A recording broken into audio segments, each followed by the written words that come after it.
네, 제 강의안은 띄었는데 혹시 강의안 보이시면 한 번만 마이크 여시고 네 해주실래요? 네, 네, 감사합니다. 다른 분들도 강의안이 잘 보이고 계신지 모르겠네요. 제가 이런 식으로 말씀드렸는데요. 오늘 저희가 나눌 질문은 시리즈로 들어가고 있으며 성숙과 성장 주제로 시리즈로 들어가고 있고 두 번째 제 말씀 제목으로 두 번째 시간으로 성장과 성숙을 위한 그리스도의 몸이라는 주제로 말씀을 나누려고 합니다. 본문 말씀은 고린도전서 12장 20절부터 27절까지 말씀인데요. 아까 처음에 네 해주신 자매님이 괜찮으시면 본문 말씀 좀 읽어주시겠어요? 이제 지체는 많으나 몸은 하나라. 눈이 손더러 내가 너를 쓸데없다 하거나 또한 머리가 발더러 내가 너를 쓸데없다 하지 못하리라. 그뿐 아니라 더 약하게 보이는 몸의 지체가 도리어 요긴하고 우리가 몸에 덜 귀히 여기는 그것들을 더 귀한 것들로 입혀주며 우리의 아름답지 못한 지체는 더욱 아름다운 것을 얻느니라. 그런즉 우리의 아름다운 지체는 그럴 필요가 없느니라. 오직 하나님이 몸을 고르게 하여 부족한 지체에게 귀중함을 더하사 몸 가운데에 분쟁이 없고 오직 여러 지체가 서로 같이 돌보게 하셨느니라. 만일 한 지체가 고통을 받으면 모든 지체가 함께 고통을 받고 한 지체가 영광을 얻으면 모든 지체가 함께 즐거워하느니라. 너희는 그리스도의 몸이니 지체의 각 부분이라. 아멘. 아멘. 감사합니다. 읽어주셔서 감사하고요. 여러분 그런 생각 해보신 적 있죠? 저는 어렸을 때 이제 뭐 초등학교인가 중학교 때인가 잘 기억이 안 나는데 그 정도 어렸을 때 한번 엄마한테 혼난 적 있어요. 어머님한테 아버님한테. 왜 혼났냐면 왜 혼난지 잘 기억이 안 나는데 마지막 이렇게 말씀이 엄마가 해주신 말씀이 있었어요. 뭐였냐면 야, 네가 너 혼자 큰 줄 아냐? 엄마 아빠가 너 키운 거지. 네가 뭐 혼자 컸다고 생각해? 이런 어떤 얘기를 하셨던 적이 있어요. 이 얘기를 왜 하신지 앞에 저는 문맥이 기억이 안 나는데 여러분 이 말은 진리입니다. 왜냐하면 어떤 사람도 절대 혼자서 성장할 수가 없죠. 어떤 사람일지라도 아기 때부터 또 청소년, 청년, 장년, 이제 노년에 이르기까지 우선은 이제 뭐 아기 때부터 청소년 때까지 또 사실은 뭐 청년 때도 결혼하기 전까지죠. 아기 때부터 결혼하기 전까지는 거의 이제 부모님의 권위 아래서 부모님께서 이제 자녀들을 성장케 하시고 또 그들의 내면을 성숙케 하시잖아요. 여러분 마찬가지로 성경에서는 교회를 하나님의 권속, 하나님의 가족이라 말하고 있습니다. 그러니까 자연적으로 우리 모두가 가족이라는 공동체 안에서 우리의 몸이 성장케 되고 또 우리의 내면이 성숙해 되듯이 우리가 그리스도의 몸이라는 교회 공동체 안에서 우리가 영적인 또 전인격적인 성장과 성숙을 경험하게 됩니다. 그래서 오늘 저희가 나누는 주제가요. 성장과 성숙을 위한 그리스도의 몸입니다. 여러분 결론부터 말씀드리면 여러분들께서 영적으로 또 내면적으로 여러 사회적으로 성장하고 성숙하기 원하신다면 여러분들은 그리스도의 몸된 교회에 잘 접붙여 계셔야 됩니다. 이런 겁니다. 성경에서요 은사라는 단어를 많이 쓰잖아요. 근데 은사라는 단어는 절대 자신만의 이익을 위해서 주어진 게 아니에요. 다른 지체들을 섬기기 위해 주어졌는데 이 은사를 사용할 수 있는 공동체, 팀에 대해서 성경은 교회라고 말합니다.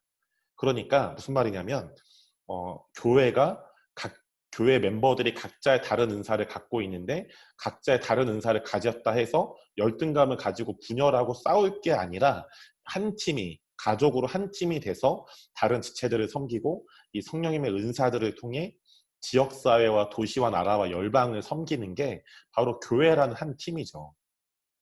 여러분 그렇기 때문에 절대 정말 높은 단계 사도로 부르심 받았든 선지자로 부르심 받았든 상관없이 절대 천상천하 유아 독존은 불가능합니다. 왜냐하면 여러분 예수님도 생각해 보시면 성경에 그분은 절대 혼자 성숙하지 않으셨고 혼자 성장하지 않으셨어요.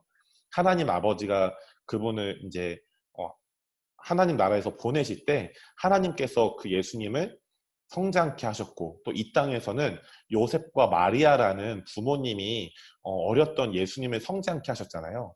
또 그리고 이분이 공생의 사역을 시작하시고 나서는 하나님 아버지가 예수님을 성숙케 하셨고, 또 예수님은 하나님이셨지만 12사도라는 12명의 남자 사역자들과 또 여러 사람들과 함께 공동체를 이루어서 예수님도 그 공동체, 교회라는 공동체 안에서 성장하시고 성숙하셨습니다. 여러분 이렇게 마음을 가지시고 오늘 설교를 잘 들어보시면 좋겠는데요. 여러분 먼저는 모든 성도들은요, 복이라는 하나님 나라의 복이라는 정체성을 갖고 있고요. 또 그 복을 다른 이들에게 받고 그 축복을 흘려보낼 수 있는 아브라함의 후손, 이것은 다른 말로 축복의 상속자라고 하는데요. 모든 성도들은 하나님 나라의 복, 그리고 축복의 상속자라는 두 가지 정체성을 갖고 있습니다. 먼저 복의 정체성에 대해서 보도록 할게요. 창세기 12장 1절부터 2절을 보면 이런 말씀이 있는데요. 여호와께서 아브라함에게 이르시되 너는 너의 고향과 친척과 아버지의 집을 떠나 내가 내게 보여줄 땅으로 가라. 이 말씀 많이 보셨죠? 그래서 원래 아브라함은 갈대아 우르라는 땅에 있었는데 이 땅은 우상 숭배가 만연한 곳이었습니다. 실제적으로 이 아브라함의 아버지인 이세라는 사람은 그 도시에서 우상 숭배를 하던 사람이었어요. 그렇기 때문에 하나님께서 이 아브라함을 거룩하게 구별하시기 위해서 우상 숭배가 만연한 그 아버지, 심지어 아버지인 이세까지도 이세가 아니네요. 아브라함의 아버지 이름 제가 까먹었는데 이 아브라함의 아버지까지도 우상 숭배를 하고 있었는데 하나님은 그곳에 아브라함이 계속 있게 되면 우상 숭배에 빠지게 된 걸 아셨던 거죠. 그래서 거룩하게 이 아브라함을 구별하시도록 이 아브라함을 갈대아 우르에서 떠나라고 하십니다. 그래서 지금 이 본문 말씀인 거죠. 떠나라고 하시고 내가 너에게 보여줄 땅으로 가라고 하십니다. 그러면서 어떤 언약을 주시냐면 아브라함아 내가 너를 통해 큰 민족을 이룰 거야 라고 하시면서 너에게 복을 줄 거라고 말씀하십니다. 내가 너에게 복을 주어, 제가 두꺼운 글씨로 강조해놨죠. 너에게 복을 줄 거다. 그리고 너의 이름을 창대하게 할 거고, 마지막에 보시면 너는 복이 될지라 라고 나와 있습니다. 여러분 이 너는 복이 될지라라는 건 너는 앞으로 하나님의 복으로 쓰임받을 거야. 너는 하나님 나라의 복으로 축복으로 쓰임받게 될 거야 라는 의미잖아요. 이 말씀을 헬라 원어로 보면 이런 뜻이에요. 너는 복이다. 그러니까 아브라함의 존재 자체가 하나님에게는 축복이었던 거예요. 복인 거예요. 여러분 마찬가지로 하나님께서는 우리 모두에게 하나님께서 이런 하나님의 놀라운 축복들을 주셨어요. 또 앞으로 더 주실 겁니다. 그 이유가 뭐냐? 우리가 아브라함처럼 하나님 나라의 복, 존재 자체로 하나님 나라의 복이기 때문이죠. 그리고 이 모든 성도들은 성경에 보면요, 모든 성도들은 예수님을 구원자와 주인으로 믿는 모든 성도들은 하늘의 복과 땅의 복을 받았고 또 계속 받게 됩니다. 창세기 27장 28절을 보면요, 하나님은 하늘의 이슬과 땅의 기름짐이며 풍성한 곡식과 포도주로 너에게 주시기를 원하신대요. 하늘의 이슬, 하늘의 복이죠. 땅의 기름짐, 땅의 복인 거예요. 또 풍성한 곡식과 포도주, 이건 우리가 땅에서 우리가 얻을 수 있는 복들이죠. 이런 땅의 하늘의 복과 땅의 복들을 하나님께서 우리에게 주시기를 원하셨고, 주시기를 원하시고 또 주셨고 앞으로 계속 주실 겁니다. 또 에베소서 1장 3절에 보면 찬송하리로다. 하나님 곧 우리 주 예수 그리스도의 아버지께서 그리스도 안에서 하늘에 속한 모든 신령한 복을 우리에게 주시되, 이건 주셨다는 거예요. 그러니까 우리가 예수님을 구원자 주인으로 믿을 때 하나님 아버지를 통해 하늘에 속한 모든 신령한 복을 받았다는 거죠. 그리고 창세기 45장 8절을 보면 이런 말씀이 있는데요. 너희 아버지와 너희 가족을 이끌고 내게로 오라.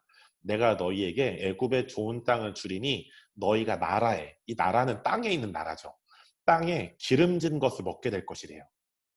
그리고 예레미야서 2장 7절, 제가 상반절만 갖고 왔는데 내가 너희를 기름진 땅으로 인도하여 그것의 열매, 이 그것의 열매는 기름진 땅의 기름진 열매죠. 또 그것, 기름진 땅의 아름다운 것, 아름다운 열매들을 먹게 하였다라고 나와 있습니다. 이 말씀들을 정리해 보면 하나님은 우리의 모든 성도들에게 하늘의 신령한 복과 땅의 기름진 복들을 이전에도 주셨고 지금도 주고 계시고 앞으로도 주실 거라는 거예요. 그런데 여러분, 이 말씀들을 우리가 만약에 믿지 않는다면 이 말씀에 담겨진 하나님의 풍성한 축복을 받지 못하는 거죠. 예를 들면, 목사님, 제가 이렇게 막 말씀에 불순종하고 죄를 짓고 있는데 어떻게 저 따위가 축복을 받습니까? 여러분, 아닙니다. 예수님은 우리 모두의 죄와 저주를 이미 해결해 놓으셨어요. 우리가 이것을 믿게 되면 예수님은 십자가에 죽으시고 부활하실 때 우리의 모든 죄와 저주를 해결해 놓으셨기 때문에 우리가 또 죄를 지을지라도 그것을 회개하게 되면 예수님의 완전한 용서를 받게 되는 거예요. 그럼 그 완전한 용서, 완전한 의로움 안에 이 말씀에 담겨진 하늘의 신령한 복과 땅의 기름진 복들을 온전히 받게 됩니다. 여러분, 그렇기 때문에 그 로마서 1장에 보면 의인은 믿음으로 산다라고 나와 있죠. 그런데 무엇을 믿습니까? 하나님을 믿어야겠죠. 그런데 하나님의 말씀을 온전히 믿는 거예요. 하나님의 말씀을 온전히 믿을 때 이것이 놀라운 어떤 하나님의 예수님께서 이루신 일로 인해서 십자가에 죽으시고 부활하신 일로 인해서 우리가 풍성하고 충만한 하늘의 복과 땅의 기름진 복을, 하늘의 신령한 복과 땅의 기름진 복을 풍성히 누리게 된다는 것이죠. 그리고 갈라디아서 3장 7절을 보면 그러므로 믿음으로 말미암은 자들은, 이 믿음으로 말미암은 자들은이라는 것은 예수님을 믿는 자거든요. 예수님을 믿는 모든 자들은 아브라함의 자손일 줄 알지어다. 아브라함의 자손이라는 거죠. 누가요? 예수님 믿는 모든 사람들. 그런데 아까 하나님께서 아브라함을 뭐라고 말씀하셨죠? 너는 복이다. 그렇죠? 그러면 예수님을 믿는 모든 자들은 아브라함과 같은 자손, 아브라함의 자손. 그러니까 하나님께서 아브라함에게 너는 복이다 라고 하셨는데, 아브라함의 후손, 아브라함의 자손이라는 것은 아브라함이 받은 그 축복을 그대로 받는 상속자라는 거예요. 여러분, 그러니까 예수님을 믿는 모든 자들은 아브라함이 받은 하늘의 신령한 복과 땅의 기름진 복을 다 받은 존재들인 거죠. 조금도 다름이 없는 존재들. 여러분, 그렇기 때문에 자기 자신을 향해서 여러분 매일매일 그렇게 외쳐주시기 바랍니다. 하나님은 나를 복덩이로 보신다. 하나님은 나를 복의 통로로 보신다. 하나님은 나를 하늘의 신령한 복과 땅의 기름진 복을 받은 복받은 사람으로 나를 보신다 라고 외치시는 것은 엄청난 진리입니다. 그건 진리예요. 왜냐하면 믿음으로 말미암은 자들은 아브라함의 자손이기 때문이죠. 예수님을 믿는 모든 자들은 아브라함과 같은 축복의 상속자이기 때문입니다. 여러분, 이제는 그런 원리 안에서 예수님과의 교회의 연합, 그리고 그리스도의 몸의 원리를 보려고 하는데요. 여러분, 첫 번째는 예수님과 교회가 교회라는 거는 건물이 아니라 성경에서 교회는 예수님을 믿는 사람들의 모임을 말씀하고 있죠. 그러니까 예수님을 믿는 자들의 모임인 교회는 연합되어 있습니다.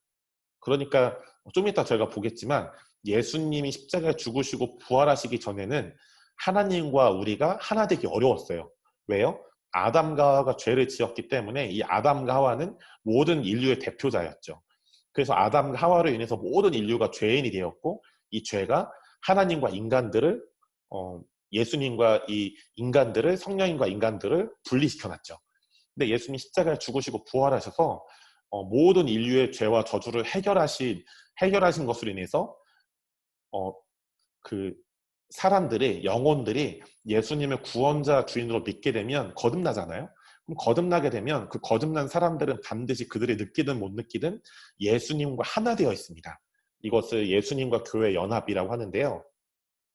이 예수님과 교회 연합은 여러분 십자가를 보시면 십자가에서 수직 있고 수평이 있잖아요. 수직은 예수님과 교회가 십자가에서 하나 된 것을 의미합니다. 좀 이따 보시겠지만 그 십자가에서 수평된 것은 교회 지체들끼리 예수님과 교회가 십자가에서 연합된 것처럼, 십자가에서 수평은 교회 지체들이 예수님과 교회 온전한 하나 된 것처럼 교회 지체들이 연합되어 하나 되어지는 거예요. 먼저는 예수님과 교회 연합에서 보도록 할게요. 갈라디아서 2장 20절을 보면 내가 그리스도와 함께 십자가에 못 박혔대요. 나 혼자 십자가에서 못 박힌 게 아니라 예수님과 함께 못 박힌 거죠. 왜요? 십자가에서 예수님과 교회가 완전하게 연합되었기 때문입니다. 그런즉 이제는 내가 혼자 사는 것이 아니요 오직 내 안에 그리스도께서 사시는 것이라. 여러분, 여러분들 안에 제가 이 말씀으로 축복해드리 원하는 거는 제가 여러분의 삶을 잘 모르지만 자주 외로움을 느끼고 자주 나는 혼자야, 나는 고립되어 있어, 나는 외로워, 나는 혼자야 라는 그런 생각이 자주 떠오르는 분들이 계시다면 이 말씀을 통해 그 거짓말이 깨어지게 축복합니다. 예수님이 우리를 위해서 십자가에 죽으시고 부활하심으로써 예수님과 교회인 우리는 완전히 연합되어 있습니다. 내가 그리스도와 함께 십자가에 못 박혔나니 그런즉 이제는 내가 사는 것이 아니요 오직 내 안에 그리스도께서 사시는 것이라.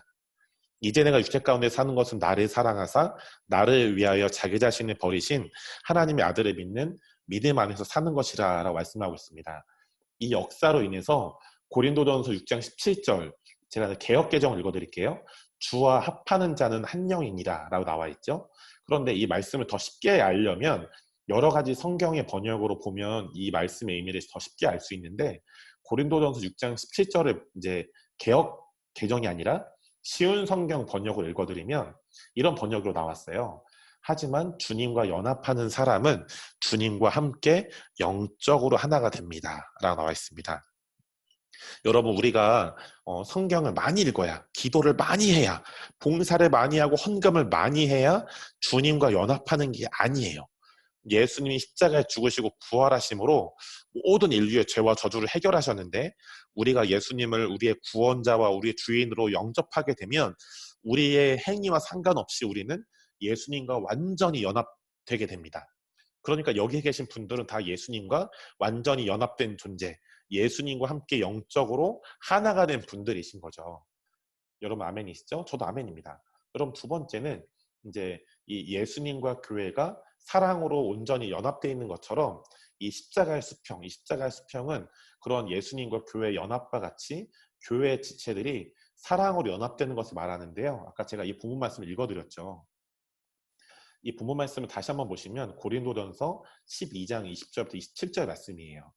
여러분, 제가 이 말씀을 너무 좋아합니다. 왜 제가 이 말씀을 좋아하는지 말씀에 대해서 깊이 하나하나 보도록 할게요. 20절 보세요. 이제 지체는 많으나 몸은 하나라. 눈이 손더러 내가 너를 쓸 데가 없다가 하거나 또한 머리가 발더러 내가 너를 쓸 데가 없다 하지 못하리라. 그쵸, 여러분? 여러분이 뭐 눈이 눈병이 났어요. 그런데 다른 여러분이만 한 분 한 분이 몸의 부위인데 눈에 눈병이 났어요. 그렇다 해서 발이 눈한테 야, 너 쓸모없어. 야, 너 저리 가. 그러면 눈 빼야 되는데 그럼 눈 앞으로 못 보는 거죠. 그럴 수 없다는 거예요. 이거 무슨 말이냐면 몸의 한 부위 한 부위가 다 존귀하다, 특별하다, 가치가 있다라는 거예요. 22절 보시면 그뿐 아니라 더 약하게 보이는 몸의 지체가 도리어 욕이나돼요. 그리고 우리가 몸에 덜 귀히 여기는 그것들을 더 귀한 것도 입혀주며 우리 아름답지 못한 지체는 더욱 아름다운 것을 얻는데요. 24절 그런즉 우리의 아름다운 지체는 그럴 필요가 없느니라. 오직 하나님이 몸을 고르게 하여 부족한 지체에게 귀중함을 더하사 몸 가운데 분쟁이 없고 오직 여러 지체가 서로 같이 돌보게 하셨대요. 여러분 이거는 무슨 말이냐면 여러분 이 말씀을 한번 잘 정리해 보면 이제 아름다운 어떤 부위가 있고 아름답지 않은 되게 연약하고 부족한 어떤 부위가 있는데 아름다운 지체는 더 아름다울 필요가 없다는 거죠. 왜냐? 이미 아름다움을 얻었으니까. 그런데 어떤 연약함이 있고 부족함이 있고 굉장히 이제 아름답지 못해 보이는 지체는 아름다운 것을 우리가 입혀줘야 된다는 거예요. 여러분 이해가 되시죠? 이런 겁니다. 여러분 우리가 신발을 신잖아요. 예수님 시대 때도 샌들 같은 신발을 신었대요. 왜냐하면 예수님 시대의 바닥이 우리처럼 이런 콘크리트 바닥, 시멘트 바닥이 아니라 다 흙바닥이었다는 거죠. 그러니까 흙바닥을 계속 발을 디디면 발이 막 시커멓게 더러워지잖아요. 그러니까 이 당시에 발을 보호하기 위해서는 신발을 신을 수밖에 없었대요. 지금도 마찬가지죠. 여러분 우리가 그냥 맨발로 시멘트 바닥, 콘크리트 바닥 그냥 막 다니면 다칠 수 있잖아요. 그만큼 여러분 발은요 너무나 존귀해요. 발 없으면 우리가 이동하지 못하죠. 저는 필리핀을 너무 사랑하는데 선교 가는 걸 되게 사랑하는데 발이 없으면 발이 없어도 선교 갈 수 있을 거예요. 되게 무서운 얘기죠. 근데 발이 있으면 더 선교 가기 용이하죠. 여러분 그런데 잘 생각해 보시면요. 발은요. 굉장히 연약한 부분이에요. 그렇죠? 왜냐하면 발은 좀만 안 씻어도 바로 냄새가 납니다. 제가 좀 이렇게 부끄러운 일인데 한 여름이 오기 전에 굉장히 예쁜 제가 보기엔 예뻐 보이는 가죽 샌들을 샀어요. 쿠팡에서 싸게 되게 비싼 건데 싸게 샀습니다. 이게 이제 제가 자주 신고 지금은 버렸거든요. 이제 베이지색 가죽 이제 샌들인데 너무 좋은 거예요. 막 편하고 막 너무 이렇게 좋아서 맨날 신고 다녔어요. 심지어 저번에 제가 원주에 이주연 권사님이랑 이서연 자매님 뵈러 신방 갔을 때도 너무 폭우가 심해서 이 샌들을 신고 갔어요. 신방 가는데 정말 자유로운 교회고 자유로운 복사죠. 네. 그런데 며칠 전에 이제 제가 협동 목사로 섬기는 교회가 있는데 이 교회에 이제 예배 담당 목사님 가족이랑 저랑 한 차를 타고 식사를 하러 가게 됐어요. 그런데 이제 목사님이 앞에서 운전하시고 제 옆에 조석에 앉고 사모님 일하러 가셔서 이제 사모님 못 가셨고 딸 한 명, 아들 한 명, 그 목사님 딸 아들 이렇게 넷이 같이 갔는데 제가 그냥 슬리퍼를 신고 갔거든요. 그런데 이제 그날이 비가 진짜 많이 오는 날이었어요. 그런데 이제 흙탕물에 빠지지 않았고 이제 비가 너무 많이 와서 발이 좀 젖었는데 딱 차에 타서 한 30분 어디를 이동해서 밥을 먹으러 가야 되는데요. 제가 느낄 정도로 발냄새가 나기 시작하는 거예요. 그런데 다른 발이 아니라 제 발에서 말이죠. 너무 티가 나서 이거 어떡하지? 발냄새가 좀 심한데? 여러분 제가 참고로 저는 매일매일 하루에 샤워를 3번 이상 하는 목사입니다. 네, 비누를 묻혀서. 그런데 그날 이제 발냄새가 난 원인을 보니까 이게 가죽 샌들이잖아요. 그러니까 제 발에 살과 가죽이 계속 부딪히면서 이제 냄새가 나는 그런 어떤 뭐라 해야 될까요? 이게 샌들이 갈린 거죠. 가죽 부분이 갈리면서 이게 냄새를 나게 하겠던 거예요. 알고 보니까.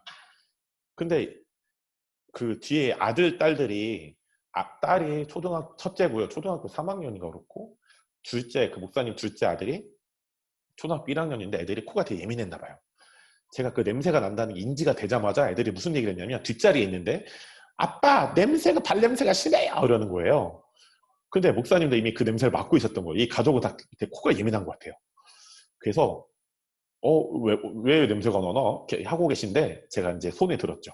목사님 제 신발 때문에 냄새가 너무 심한 것 같아요 했더니 목사님이나 그 애들이 되게 사랑이 많은 가족이에요. 그래서 정죄하지 않고 허허허 목사님 괜찮아요. 남자분이신데 저도 발냄새 많이 나서 이거 항상 뿌립니다 라고 하면서 발에 가죽에 신발에 뿌리는 발냄새 제거제가 있더라고요.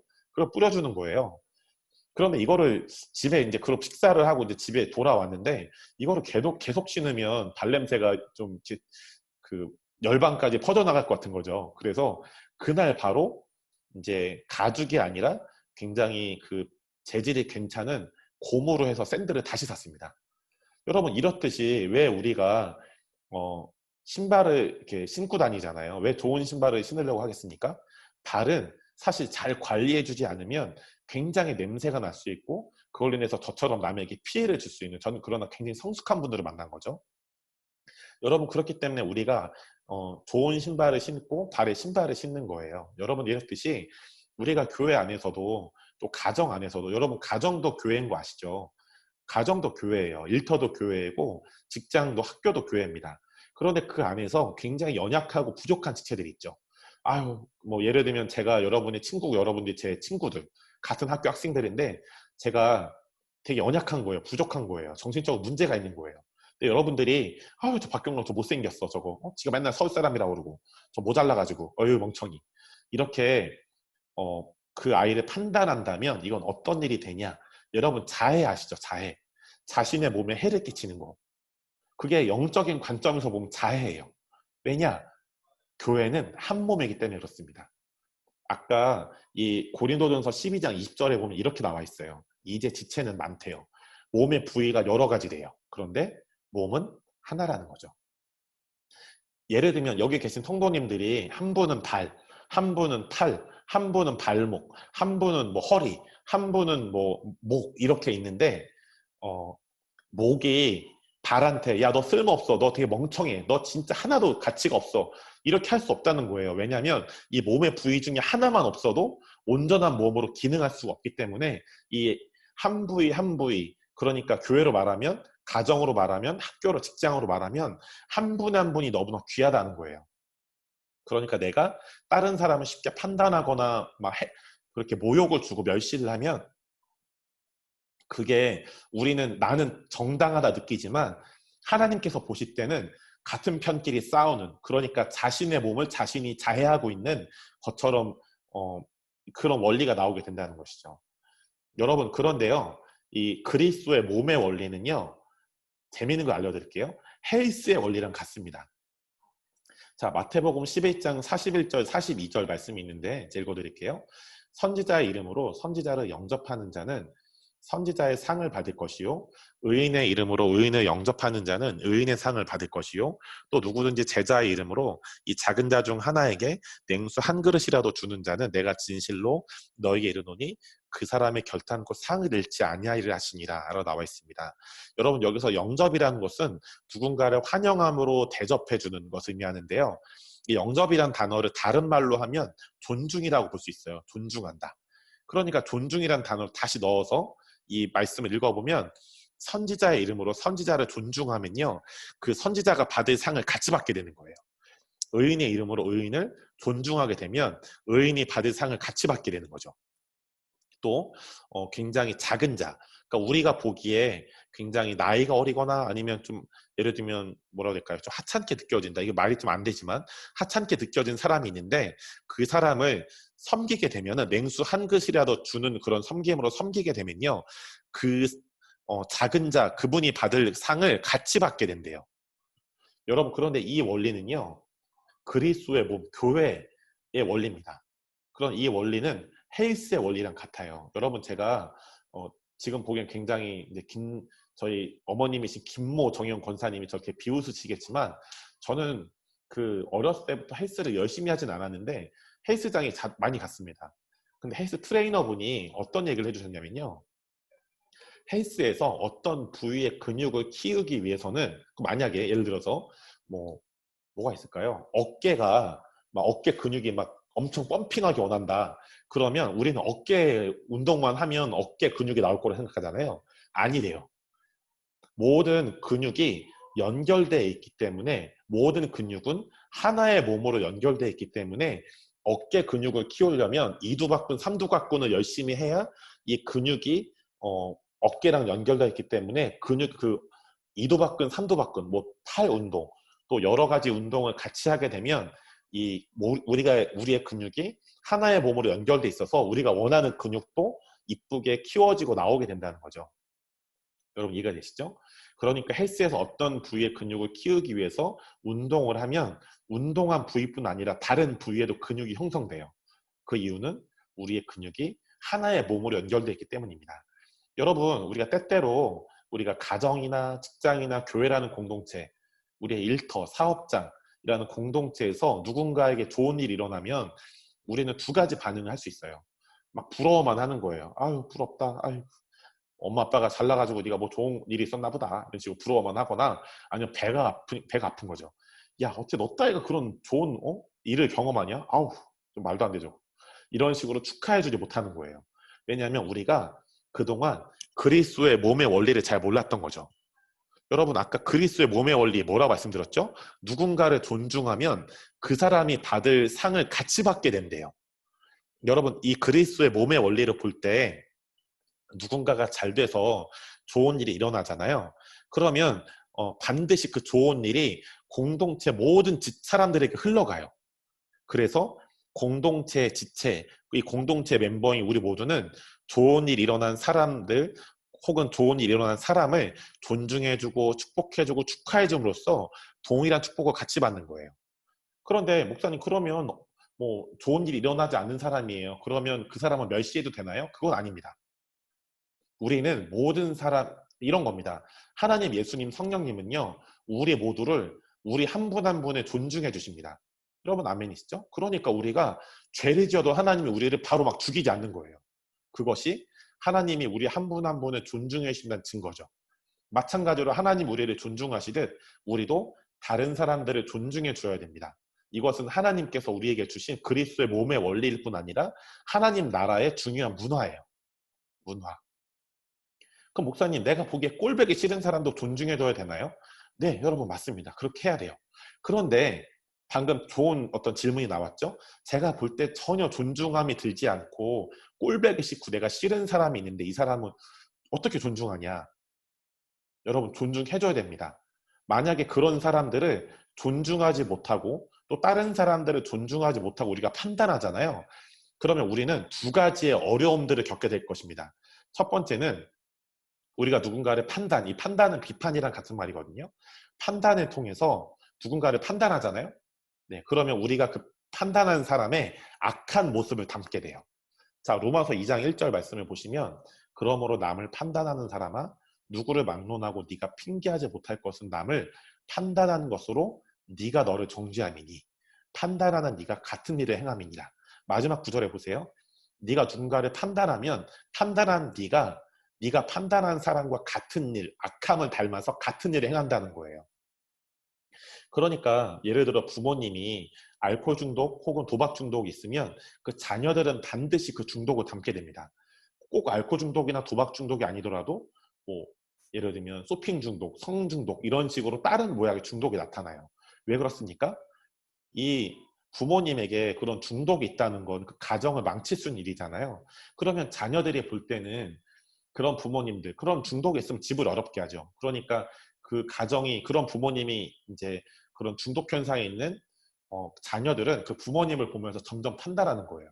어떻게 저런 사람이 엄마야? 어떻게 엄마가 아빠면 저럴 수 있어? 저 정말 엄마 아빠 나쁜 사람이야. 이런 식으로 판단했어요. 그럼 그 판단을 통해 담는 거예요. 자녀들이 엄마 아빠를 판단했다면 엄마 아빠한테 뭐가 있습니까? 중독 현상이 있다고 그랬죠? 그럼 그 판단을 통해 엄마 아빠가 갖고 있는 중독 현상을 점점 닮아가서 결국 같은 일을 행하게 되는 거죠.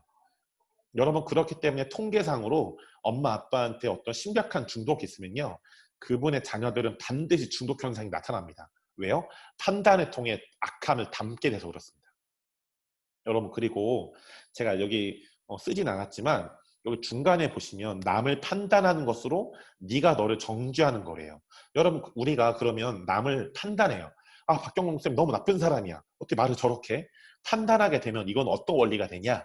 내가 나를 사랑해 주는 게 복음인데 하나님께서 나를 사랑하시듯 내가 나를 사랑하는 게 복음인데 내가 내 힘으로 나를 정죄한대요. 어떻게 하면요? 내가 남을 판단하면. 여러분 그럼 반대로 우리가 남을 존중해주면 이건 어떤 의미가 됩니까? 하나님께서 나를 존중하시듯 내가 내 자신을 존중하게 된다는 거죠.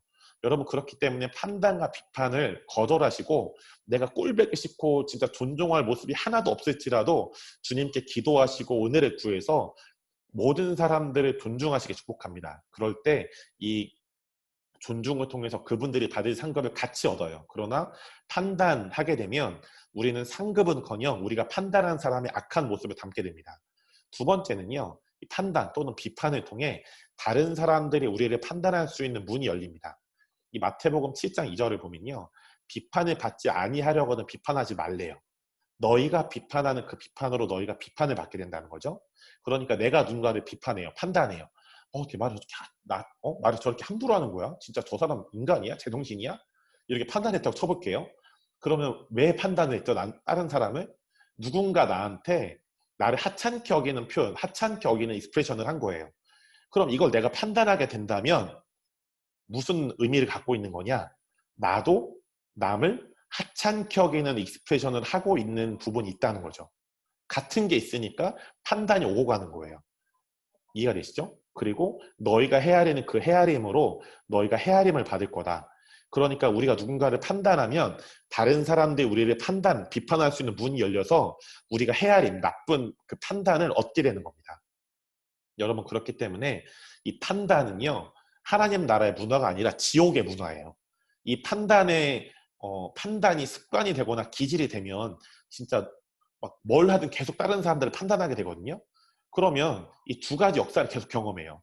판단, 비판을 통해서 우리가 판단한 사람의 악한 모습을 담게 되고 내가 판단을 통해 내 자신을 정죄하게 되고 그리고 판단을 통해 다른 사람들이 나를 판단할 문이 열리게 되는 거죠. 근데 반대로 지옥의 문화인 판단이 아니라 우리가 하나님 나라의 문화인 존중을 매 순간 장착하고 그렇게 살게 되면 존중을 통해 우리가 존중한 사람의 상급을 같이 얻고요. 또 존중을 통해 다른 사람들이 우리를 존중해 주게 됩니다. 여러분 아멘이시죠? 그래서 우리가 판단을 피하고 판단을 거절하고 날마다 모든 사람들을 존중하시기 축복합니다. 여러분 마지막으로 이제 성장과 성숙을 위한 그리스도의 몸 살펴보도록 할 텐데요. 여러분 성경이 말하는 교회, 이 교회를 다른 말로 그리스도의 몸이라고 하죠. 성경에서 말하는 그리스도의 몸은요, 교회를 말하고 있어요. 그런데 성경에서 말하는 교회는 건물로서의 교회가 아니라 예수님을 구원자와 주인으로 믿는 자들의 모임입니다. 왜냐하면 신약시대 때 교회는 예를 들면 뭐 에베소 교회는 우리가 생각하기에는 에베소란 한 지역에 있는 건물 교회일 것 같잖아요. 아니에요. 에베소는요, 실제로 터키라는 이제 나라에 있는 이제 이 도시의 이름이 에베소입니다. 터키라는 나라에 있는 지역 이름이 에베소인데요. 에베소에 가보면, 전 실제로 에베소에 많이 가봤거든요. 그 에베소라는 지역에 가보면 이 자리가 에베소 교회의 자리였습니다라는 교회 터가 없어요. 그런 게 존재하지 않아요. 왜냐하면 신약에 나오는 모든 교회는 건물 교회가 아니라 다 가정교회의 네트워크. 그러니까 에베소 교회는 터키 에베소에 있는 작게는 몇십 개, 많게는 몇천 개, 몇만 개의 가정교회 네트워크였어요. 여러분 신약의 로마교회, 데살로니가, 또 고린도, 또 뭐가 있나요? 에베소, 빌립보 여러 교회들이 나오죠. 신약에 나오는 모든 교회가 다 건물 교회가 아니었어요. 다 가정교회 네트워크였습니다. 그러니까 교회는 건물이 아니라 예수님을 구원자와 주인으로 믿는 자들의 모임이었죠. 그러니까 매주 주일날마다 각 가정에서 모여서 예배를 드렸고, 이 가정교회 네트워크가 컨퍼런스, 큰 행사를 열 때는 유대인의 회당들을 사용했대요. 여러분 그래서 저희 교회는 이런 건물이 없는 무형교회로 계속 하고 있는 겁니다.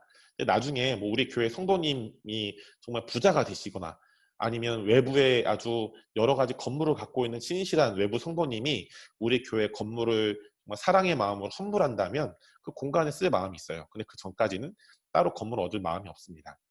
여러분 그렇기 때문에 우리가 속한 가정이나 일터나 학교 등 모든 곳에서 우리는 교회로 모일 수 있어요. 그리고 다른 사람들과 함께 교회를 시작할 수 있습니다. 여러분 성경에서는 교회를 개척한 두 그룹이 있는데요. 바로 사도들, 첫 번째는 사도들이고요. 두 번째는 성도들이었어요. 자, 사도들은 뭐 사도 바울이 고린도, 에베소 등등 교회를 개척했죠. 근데 두 번째, 성도들이 교회를 개척했다. 여러분 성경에서는요, 모든 성도들, 예수님을 믿는 모든 성도들이 각자의 은사와 부르심과 기름 부으심을 깨닫고 하나님께서 자신에게 준 독특한 기름 부으심과 부르심을 통해 교회들을 개척하는 게 일반적이었어요. 그 예가 무엇입니까? 사도행전에 보면요, 그 예루살렘에 박해가 옵니다. 그래서 12사도만 예루살렘 교회에 남고 예루살렘 교회 모든 성도들이 다른 지역으로 도망가요. 핍박 때문에. 그런데 그것이 하나님께서 하신 일이 맞았습니다. 왜냐하면 그 전에 그 성도들은 오중사역을 통해서 각자가 자신의 부르심을 알았고 은사와 기름 부르심을 알게 되었죠. 그런데 이 핍박이 오자마자 모든 성도들이 각 지역으로 도망가는데 그 중에 한 집사님이, 7집사 중에 한 집사님인 빌립 집사님이라는 분이 계신데요. 이분은 사마리아 땅에 가서 예수님을 안 믿는 자들한테 병을 고치고 귀신을 쫓는 이런 것들을 예수님을 안 믿는 자들한테 치유나 축사 사역을 하는 것을 능력전도라고 하는데요. 치유와 축사 사역을 통한 능력전도 사역으로 이 빌립 집사님은 사도가 아닌데 사마리아 땅에 사마리아 교회를 개척합니다. 여러분 이 빌립 집사님의 기름 부으심이 우리 킹스콜린 교회 모든 성도님들에게 흘러가시기 축복해요. 여러분 우리가 이 시대 교회 개척이라고 하면 두려워해요. 그리고 목사님도 불가능하다 생각해요. 두렵게 생각해요. 왜냐하면 이 시대 교회는 자꾸 교회는 건물이야 라고 생각하는 경향이 있거든요. 그러니까 성도님들은 교회 개척자입니다 라고 훈련하거나 제가 선포하면 굉장히 어려워하세요. 왜냐하면 나는 건물을 얻을 돈이 없거든. 그렇잖아요. 근데 여러분 성경은 보면요. 성경에서는 교회는 건물이 아니라 예수님을 구원자와 주인으로 믿는 자들의 모임이다라고 말씀하고 있습니다. 여러분, 그러면 여러분이 이 저의 설교를 들으시고 만약에 여러분이 복음을 전했거나 아니면 믿음이 연약한 자들에게 그 성경을 말씀을 가르치고 뭐 기도를 해주고 같이 기도회를 하면서 그들을 이제 제자화하거나 혹은 내가 가진 하나님께서 나에게 주시는 은사와 기름 부르심들을 다른 사람들에게 가르치면서 그들을 믿음 안에서 잘 세워간다면 그 모임 자체가 교회가 됩니다. 자, 보여드릴게요. 로마서 16장 5절 상반절을 보면 사도 바울이 이렇게 얘기해요. 또 저희 집에 있는 교회에도 문안하라. 여러분, 이 사도행전 시대 때는 가정도 교회였어요. 가정과 교회가 분리되지 않았다는 것이에요. 여러분, 그렇기 때문에 여러분의 가정이 교회가 되기 축복합니다. 여러분은 그동안 건물에 다니는 교회에 익숙하셨을 거예요. 그러니까 어떤 그 교회 건물에 가서 기도회 하지 않으면, 교제하지 않으면 내가 교회로서 기능하지 않은 것 같다. 여러분, 그런 부분도 필요할 수 있겠죠. 그런데 우리 모두는 왼팔과 오른팔이 있잖아요. 근데 여러분은 그동안 왼팔만 쓴 거예요. 교회에 가서 부르짖고 예배드리고 기도하고, 이게 아니면 예배라 생각하지 않는 거죠. 근데 성경에서는 건물에서 모이기보다 어느 장소에서든 예수님을 믿는 자들과 모이는 게 교회라고 말씀하고 있습니다.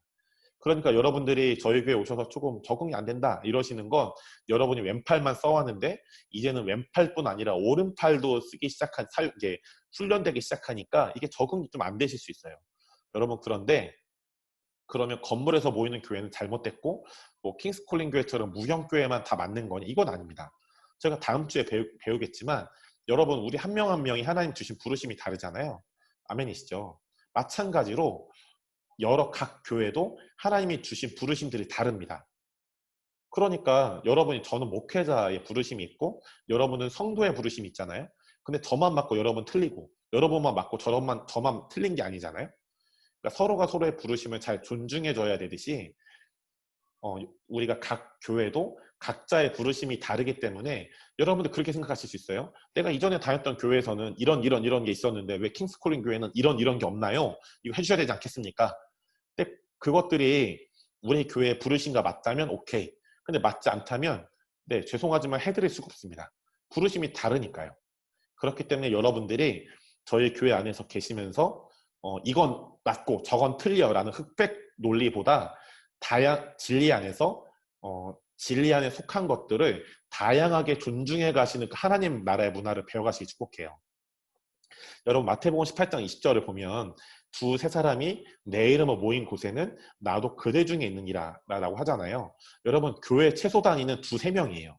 예수님을 믿는 사람들이 2명이나 3명만 모여도 예수님이 그곳에 함께 하신다고 그랬죠. 여러분, 그렇기 때문에 지금 원주에서 저희 성도님 2분이 일주일에 한 번씩 모여서 기도하고 계시대요. 그래서 그 모임이 킹스콜링 원주교회가 되잖아요. 그리고 저희 또 평택에 몽골인 부부 2분이 이렇게 계신데, 남편, 아내, 이 2분이 일주일에 한 번씩 계속 말씀을 나누고 묵상을 나누고 서로 예언해주는 시간을 가진대요. 그거 자체가 교회 모임인 거죠. 그게 킹스콜링 평택교회가 됩니다.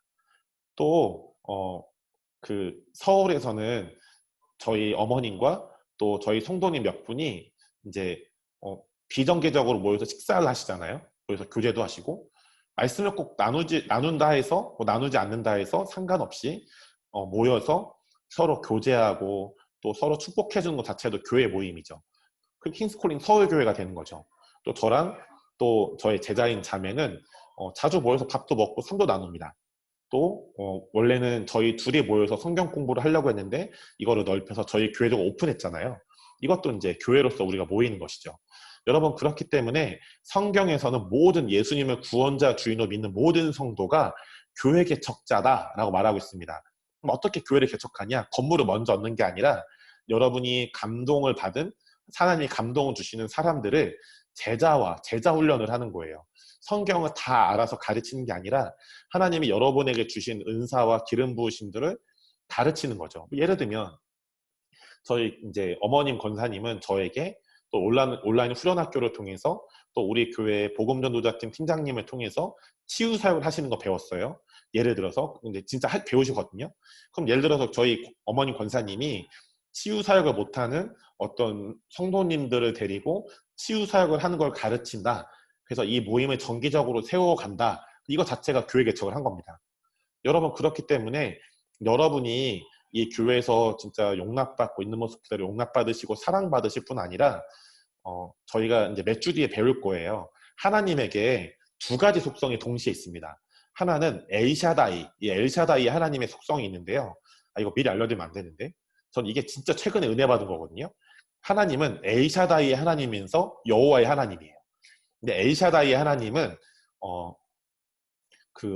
이제 어떤 의미가 있냐면 굳이 이거를 좀 이제 단어로 표현하면 엄마 같은 모성적인 하나님 의미합니다. 그러니까 되게 친밀하게 잘 챙겨주시고 돌봐주시고 위로해주시는 하나님 이미지인 거죠.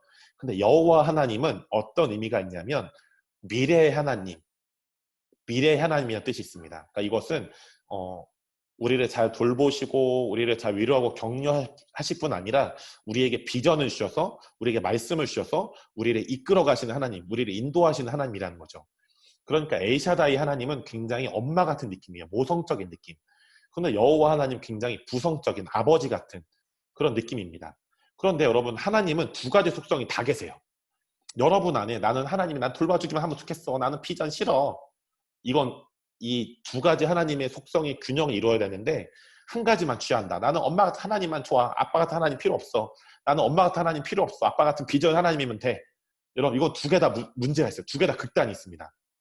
그런데 모든 그리스도인이 하나님의 두 가지 특성에 대해서 두 가지 이런 특성에 대해서 균형을 갖게 된다면 우리가 하나님과 다른 사람들과 친밀하게 지내면서 화목한 관계를 이룰 뿐 아니라 이 관계 안에서 하나님의 비전을 놀랍게 쫓아가게 되는 그래서 하나님 나라를 놀랍게 확장시키는 놀라운 그 풍성과 충만함을 누리게 되는 것이거든요. 여러분 그렇기 때문에 우리 교회는 여러분들 사랑하고 우리가 서로가 서로를 잘 사랑해야 됩니다. 이것은 엘샤다이의 속성이죠. 그렇지만 동시에 여러분들이 우리 교회 안에서 잘 사랑으로 용납받고 또 돌봄 받으실 뿐 아니라 훈련되셔서 각자의 자리에서 한 명이든 두 명이든 앉혀놓고 여러분이 제자화를 해나가시길 축복합니다. 왜 해야 됩니까? 마태복음 28장에 우리가 사람들을 제자 삼고 주께서 우리에게 분부한 것들을 가르쳐 지키는 것이 하나님께서 우리에게 주신 귀한 그 사명이기 때문입니다. 여러분 그렇다면 우리가 그리스도의 몸된 교회로서 우리 모두에게 필요한 것들이 있는데요. 첫 번째는 하나님의 사랑의 마음입니다. 여러분이 사람들과 가족들과 관계 문제가 있으면 이런 기도를 하실 때가 있을 거예요.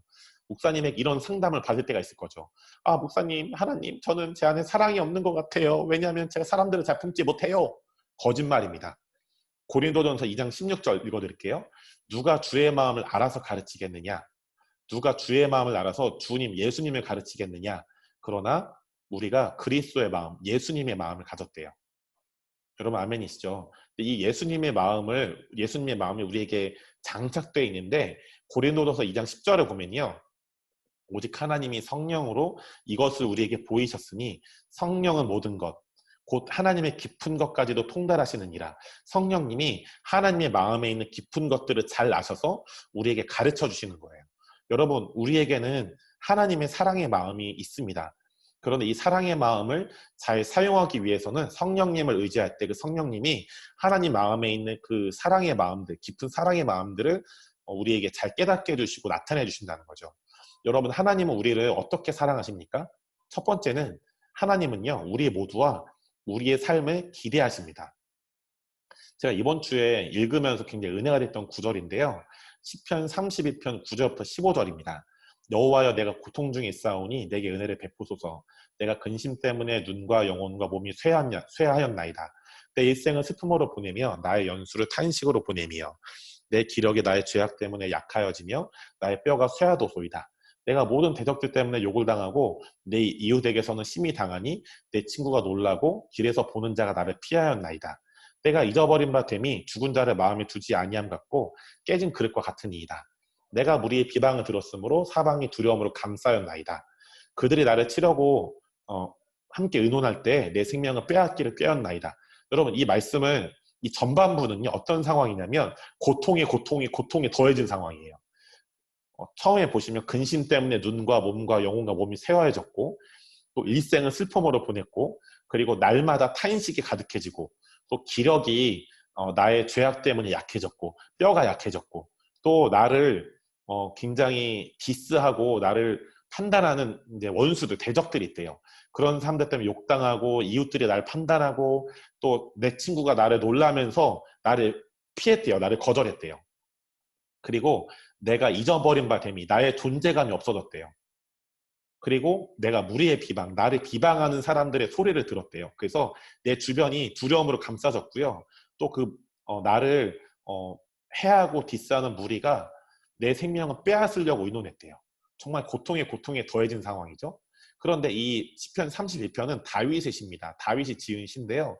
여기까지 고통에 더해진 상황인데 다윗이 무언가를 깨달아요. 여호와여, 그러하여도 그럼에도 불구하고 나는 주께 의지하고 말하기를, 주는 내 하나님이시라 하였나이다. 나의 앞날에 주의 손에 있사오니 내 원수들과 나를 핍박하는 자들의 손에서 나를 건져 주소서라고 합니다.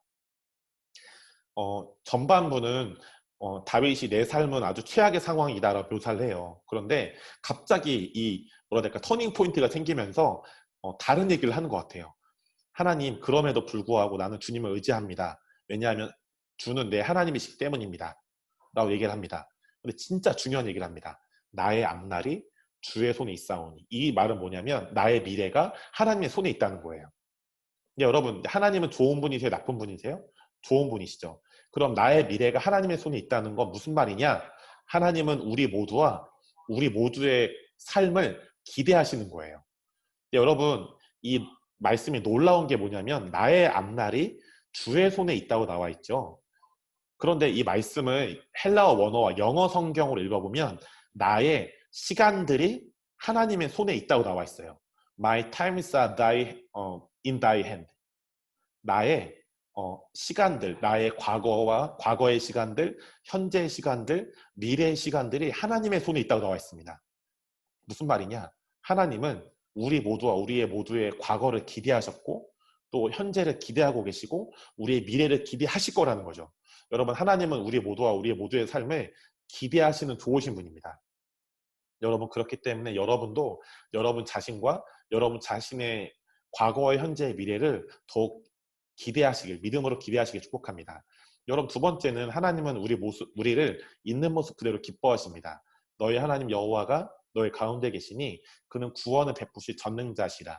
그가 너로 말미암아 기쁨을 이기지 못하시며 너를 잠잠히 사랑하시며 너로 말미암아 즐거이 부르며 기뻐하시리라. 하나님께서 우리의 존재로 인해 기쁨을 이기지 못하신대요. 왜냐하면 하나님은 우리를 있는 모습 그대로 기뻐하시기 때문이죠. 여러분, 세 번째는 성령님은 우리를 위해서 기도해 주십니다. 이와 같이 성령도 우리의 연약함을 도우시나니 우리는 마땅히 기도할 바를 알지 못하나 오직 성령이 말할 수 없는 탄식으로 우리를 위하여 친히 간구하시느니라 라고 나와 있습니다. 또 네 번째, 성령님은 우리를 위해서 기름을 부으십니다. 누가복음 4장 18절 말씀인데요. 주의 성령이 내게 임하셨으니 이는 가난한 자에게 복음을 전하려고 내게 기름을 부으시고 라고 나와 있죠. 여러분, 그렇기 때문에 우리는 예수님을 구원자와 주인으로 믿는 그리스도인이잖아요. 여러분, 그리스도는 기름 부음 받은 자라는 뜻이 있습니다. 그러면 기름 부음 받은 자, 이게 그리스도 이 뜻을 갖고 있는데 우리가 그리스도인이라는 건 기름 부음 받은 예수님의 사람이라는 거죠. 그럼 우리 모두도 예수님 때문에 기름 부음을 받은 거예요. 우리가 그리스도인이니까요. 또 다섯 번째는 예수님은 우리를 위해서 기적을 일으키시죠. 믿는 자들에게는 이런 표적을 따르리니 곧 그들이 내 이름으로 귀신을 쫓아내며 새 방언을 말하며 뱀을 집어올리며 무슨 독을 마실지라도 해례받지 아니하며 병든 사람에게 손을 얹으면 나으리라 하시더라 라고 고백합니다. 제가 최근에 온라인으로 정체성 학교를 했는데 거의 저희 정체성 학교나 온라인 훈련 학교는 저와 관계가 있는 지인분들이 많이 신청을 하시거든요. 회비를 내시고. 근데 특별히 이제 외부에 계신 어떤 남자 집사님이 그 학교에 들어오셨어요. 학생으로. 그래서 잘 알려드리고 많은 은혜를 받으셨는데 이제 학교를 이제 저희가 마치면서 제가 이 분의 가정을 지난주 목요일에 신방하고 왔습니다. 학생으로 들으신 분은 이제 남편 집사님, 남자 집사님이시고요. 그 와이프 집사님이 계신데 와이프 집사님이 저랑 동갑이세요, 나이가. 근데 진짜 얼굴로 보면요, 20살 같아요, 20살.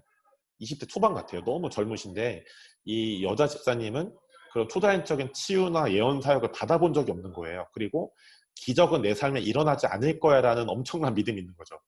그런데 그날 이제 식사하고 막 교제를 하는데 그 남편 집사님이 이제 제가 치유 사역도 가르치고 하는 거를 아니까 우리 와이프를 기도해 달라는 거예요.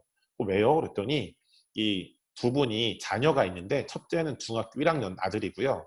둘째는 초등학교 한 2학년, 3학년 이런 아들인데 둘 다 아들인 거죠. 근데 둘째를 낳으시고 나서 산후조리원에서 이제 산후조리를 하는데 그 와이프 되시는 여자 집사님이 몸에 열이 많대요. 그런데 원래는 그렇죠. 그때 배웠거든요. 제가 싱글 목사니까 잘 모르잖아요. 산모들이 찬바람 쐬면 안 된다고 하더라고요. 에어컨이나 선풍기를 쐬면 산후풍이라는 게 온대요. 이제 아마 엄마들은 아실 텐데, 근데 이 집사님이 너무 몸에 열이 많으니까 자기 방에 에어컨을 킨 거예요. 근데 그러고 나서 둘째 이제 낳고 나서 산후조리원에서 자기 방에 에어컨을 켜고 나서는 산후풍이 걸렸대요. 애를 이제 기른 지 몇 년이 됐는데 산후풍 때문에 왼쪽 오른쪽 손목, 왼쪽 오른쪽 팔꿈치가 잘 때도 아프고 바람이 쐬면 너무 아프고 실이 돼요. 그런데 이게 너무 심하니까 저한테 기도해 달라는 거죠. 근데 이 분한테 저만 이제 기도해주면 제자화가 안 되니까 이 두 분한테 치유 사역을 어떻게 하는지 짧게 설명하고 함께 기도했습니다. 근데 놀라운 건 그 자리에서 완치됐어요. 여러분, 그러니까 제가 저만 기도했다면 박경록만 잘난 거죠. 그런데 이 사역을 어떻게 하는지 그 자리에서 두 분한테 가르치고 함께 기도했을 때 하나님이 합력할 선을 이루신 겁니다. 네, 여러분, 그렇기 때문에 여러분, 놀라운 건요. 그래서 그때부터 그 여자 집사님이 기적을 믿게 됐어요. 그 전에는 나한테 치유도 예언도 어떤 기적도 일어나지 않을 거야 라는 믿음이 있었는데 그날 아주 대전에서 온 잘생긴 서울 사람의 외모를 가진 목사님이 남편이랑 같이 기도를 해주니까 그 자리에서 산후풍이 완치가 된 거예요. 그때부터 이분이 놀라운 기적을 믿고 계십니다. 근데 왜 성도들에게 기적이 일어나죠? 마가복음 16장 17절 18절 읽어드렸죠? 우리가 예수님을 구원자 주인으로 믿게 되면 우리가 1+1 사면은 왜 하나를 더 주세요라고 따지지 않잖아요. 너무 좋잖아요. 감사하고 행복하고. 그렇듯이 예수님을 믿으면요, 이런 기적이 1+1 덤으로 딸려옵니다. 그리고 모든 믿는 자가 이런 기적을 행할 수 있게 돼요. 여러분, 그렇기 때문에 우리 교회는 정체성 그리고 오중사역이라는 것을 통해 성도들을 제자화시켜서 이런 기적이 여러분의 가정에, 일터에, 또 교회에, 여러분의 그 삶의 터전에, 또 직장에, 그 모든 여러분이 계신 삶의 영역에 이런 기적을 일으키게 함으로써 하나님 나라가 확장되기를 소망하는 교회입니다. 여러분, 그렇기 때문에 저희 교회 오신 분들 환영하고 또 저희 교회 새롭게 오신 우리 귀한 자매님 환영합니다. 그래서 우리 모두에게 필요한 두 번째는 가족됨입니다. 에베소서 2장 19절을 보면요, 그러므로 이제부터 너희는 외인도 아니요 나그네도 아니요 오직 성도들과 동일한 시민이요 하나님의 권속. 이 권속이라는 단어는 영어로 family입니다. 하나님의 가족이라는 의미죠. 여러분, 그렇기 때문에 제가 한 달에 한 번씩 이제는 이제 새로운 성도님이 오셨으니, 대구에서 오신 성도님이 오셨으니 대구에도 가기를 원하는데요. 한 달에 한 번씩 우리 성도님들 계신 서울, 평택, 또 원주, 또 이제는 대구에도 꼭 한 달에 한 번씩 성도님들 뵙고 같이 식사하고 교제하고 기도해드리고 또 같이 말씀을 나누고 예배를 드리는 그런 신방을 한 달에 한 번씩 꼭 하려고 해요. 그래서 여러분, 저와 우리 귀한 팀장들이 가능하면 같이 가서 귀한 시간 보내려고 하니까요. 여러분, 언제든 원하시면 또 신청해 주세요. 그래서 함께 좋은 시간 보냈으면 좋겠습니다. 왜 우리가 그런 것들 할 수 있습니까? 우리가 하나님 나라의 가족이기 때문입니다. 세 번째는 그런 가족됨을 통해서 하나님 나라가 확장됩니다. 사도행전 1장 8절은 우리 모두에게 주신 하나님께서 주신 언약이에요. 오직 성령이 너에게 임하시면 너희가 권능을 받고 예루살렘과 온 유대와 사마리아와 땅끝까지 이르러 내 증인이 되리라 하시니라 나와 있습니다. 이 성령님의 임하심을 받은 우리 모두가, 여기 보면 너가 아니라 너희 복수로 나와 있죠. 왜냐하면 성령님은 각 개인에게뿐 임하실 뿐 아니라 교회에게 임하시기 때문입니다. 그래서 성령이 임하신 교회가 한 팀이 되어서 권능을 받은 자들이 교회라는 가족으로 한 팀이 되어서 한 가족이 되어서 하나님 나라의 연합된 군대가 되어서 땅끝까지 하나님 나라의 복음을 전하는 하나님 나라의 증인들로 살아가는 것이, 그래서 하나님 나라를 확장시키는 것이 그리스도에 보면 하나님께서 주신 귀한 사명인 줄로 믿습니다. 여러분 한 분 한 분을 예수님 이름으로 축복합니다.